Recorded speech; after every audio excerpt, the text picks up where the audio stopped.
People are not exactly speaking in hushed tones about their disappointment in the United States.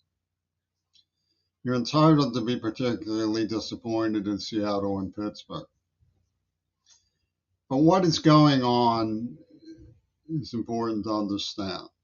To put it very simply, the strong are turning on the weak rather than protecting them. Cheers to Matt Curry figuring that out when nobody else seems to be able to.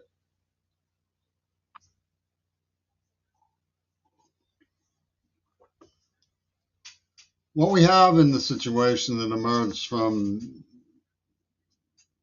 what they refused to amend as the enemy at the University of Pittsburgh is quite simply that they decided that Adolf Hitler wasn't the enemy. Adolf Hitler could be forgiven. In fact, Franklin Graham makes a point of stating that in his sly way in his book, Rebel with a Cause or something. The enemy isn't Hitler. The enemy is Satan, our soul. And we know this from the sly encryption that they used with DD, which is a symbol of Nazi Germany in the Library of Congress. DD was symbolizing Hitler's power, but it was the power to overcome Satan, which of course is the humanist who they battered and entrapped and used and made movies of.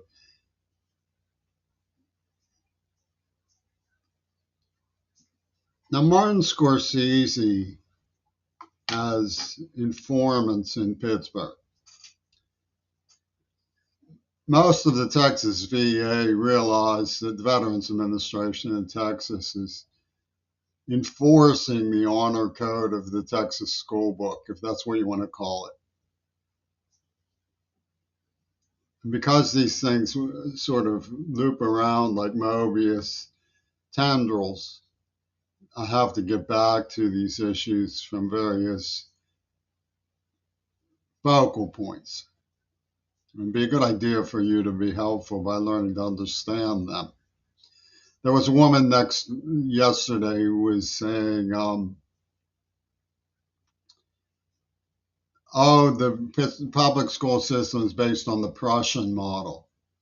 And the understated issue is the blowing up the University of Gaza's fulfillment of we don't need no education, Roger Waters at his best, which happens to be the hidden truth of the situation. The informants of Martin Scorsese are important to understand.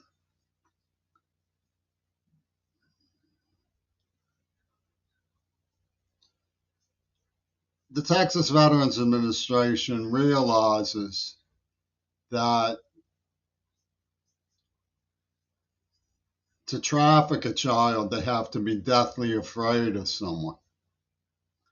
Well, the pedophile informants of Martin Scorsese, like Vince Irini, of course, collect the stories of who kicked Jimmy Carrey in the head, who punched him, how many times, who kidnapped him, who doesn't want it to get around, who wants him punished for telling on them. How many times they broke my sister's ribs. He collects these stories and feeds them to Martin Scorsese to keep drug money flowing in his garage rock protests, vigils. And that's the reality of this oath from Carnegie Mellon.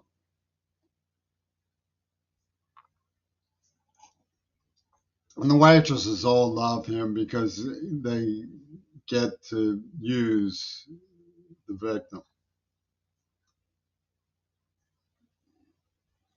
If you want to test this hypothesis, what you can do is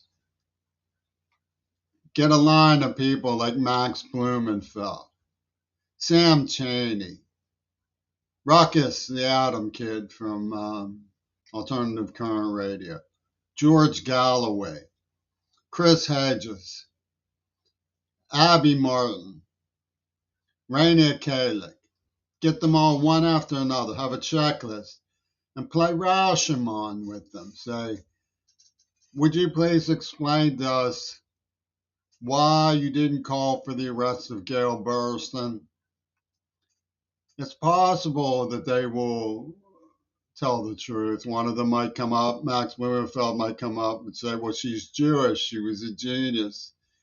She made Jimmy Carrey into a symbol of acceptance for the AIDS attack by allowing us to mutilate him. But I doubt it. He'll probably hedge and make up some tall sociology script with promptings from Yanis Varoufakis and Loki.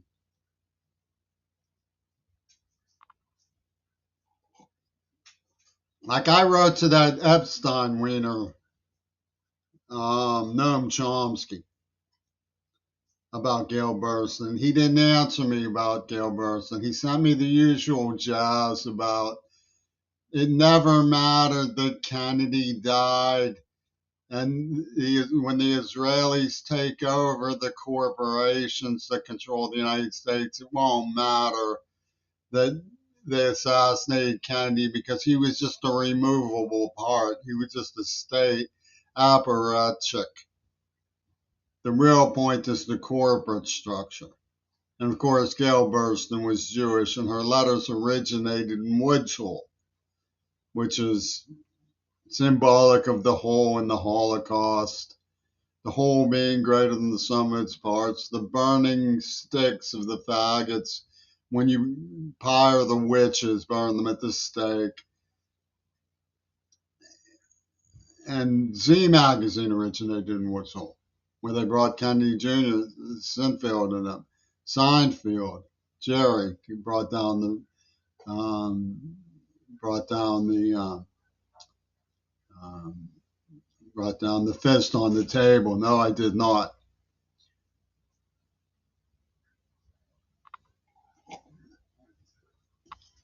So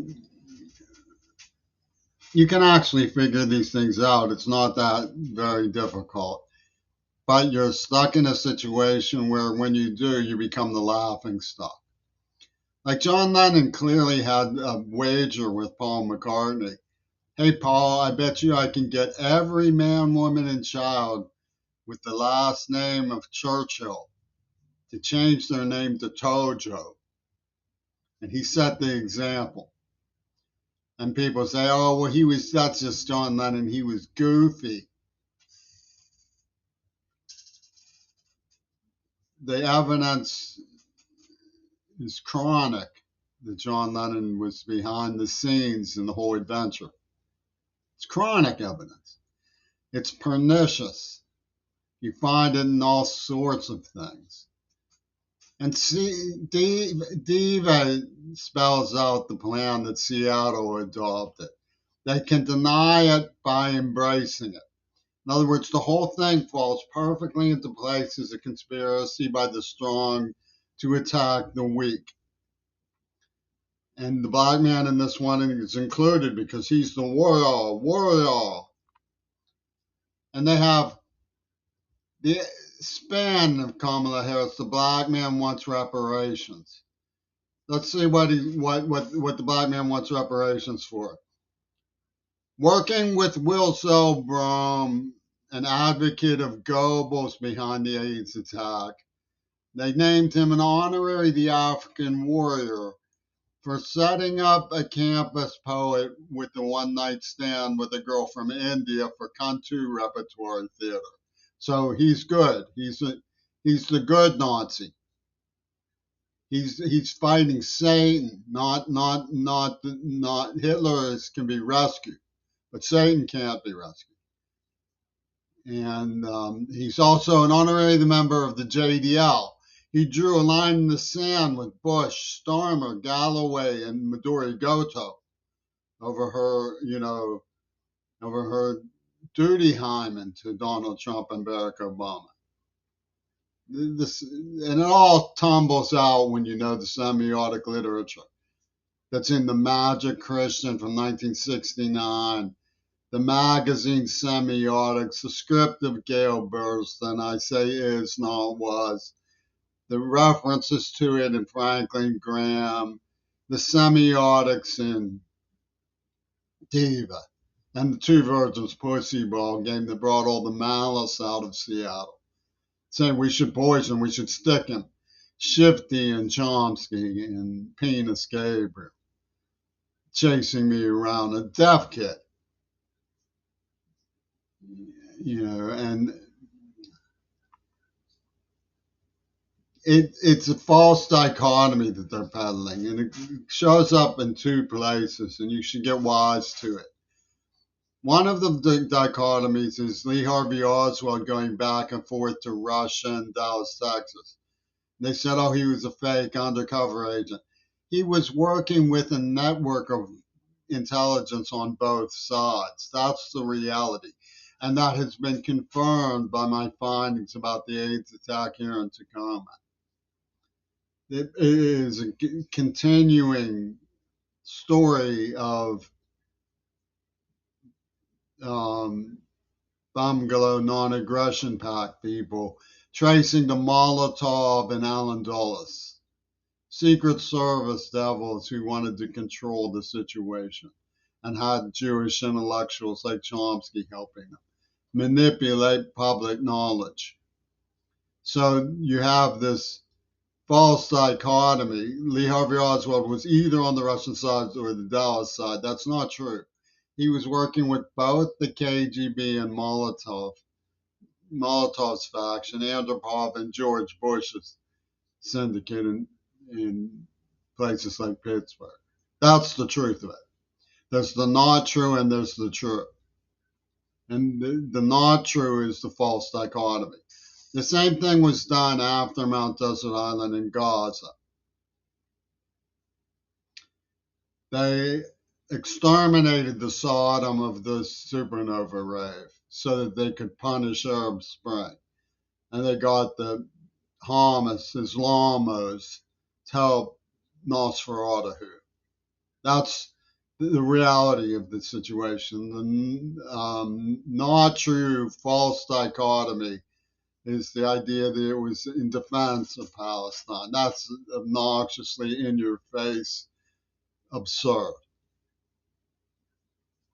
So we know the principle that underwrites Yoko Ono's move on the control tower. We know that much. But if you actually say that, you get slapped in the face by the madhouse of University of Pittsburgh, for example. When they castrated me, it wasn't to make sure that I didn't get a double whammy. It was because of the too good principle. I got a perky girl and her virginity, and that was too good, so they castrated me. And now they sit there pressing cess. Anytime I write something like my name, James, with the ES, they add an S, cess, jam cess. Put it between the M and the E to get cess. Japanese cess. Because they're spinning the motor of the slur campaign. As if there's something strange about a man wanting to remember what it felt like to have morning wood. So he pops some Viagra and tries not to disturb the neighbors with a vibrator. And they have peep cameras all over my house. Feeding the intelligence back to the people who supposedly care about home invasion. The union NAACP people, among others, who made genocide peeping Tom videos of me with this perky girl so they could sell the too good principle of assassinating the child of a humanist. Not Hitler. Hitler gets redeemed, but the devil in Pope Karl's text doesn't get redeemed. He's a humanist. And as I was growing up and wanted to go to church, they closed the door on me. They wouldn't let me into church. That's not your role, queerball, said the pedophile informants. Now, when you look at Palantir, Palantir had a show at the Alan Alda Foundation. Of course, he was the man behind the old hot lips stuff. Kiss my hot lips, because percolating out like an Israeli soldier's um, dalliances in the sheds of Syria. Kiss my hot lips, kiss my hot lips, like an Adam Isaac sleaze review. And Ian Wattenmaker loved that stuff. Richard Attenborough promotes that stuff. And you wonder, why does nobody care about international law? Look at who they have. They have Thiago Avila, Greta Thunberg, all of them allied to Richard Attenborough. Francesca was the Perky girl's middle name. Francesca Albanese, Rosa Francesco Monteleone. They've stopped the people who are leading the question. Were nowhere to be found when I reported in 1990. Try denying that I put in Carnegie Mellon University's newspaper, revenge for Auschwitz. AIDS was revenge for Auschwitz. Try denying it. Try denying that Peter Gabriel, Robert Fripp, Roger Waters worked with Dawn Toon on that Perky girl. Try. Try denying that none of these people ever called for Gail Burson's arrest. Try it. Go ahead. Be my guest. I'll put it up in my website. If you have a riposte that you think makes sense, of course you don't. So you will remain sullen and you will persist anytime you hear the word sex.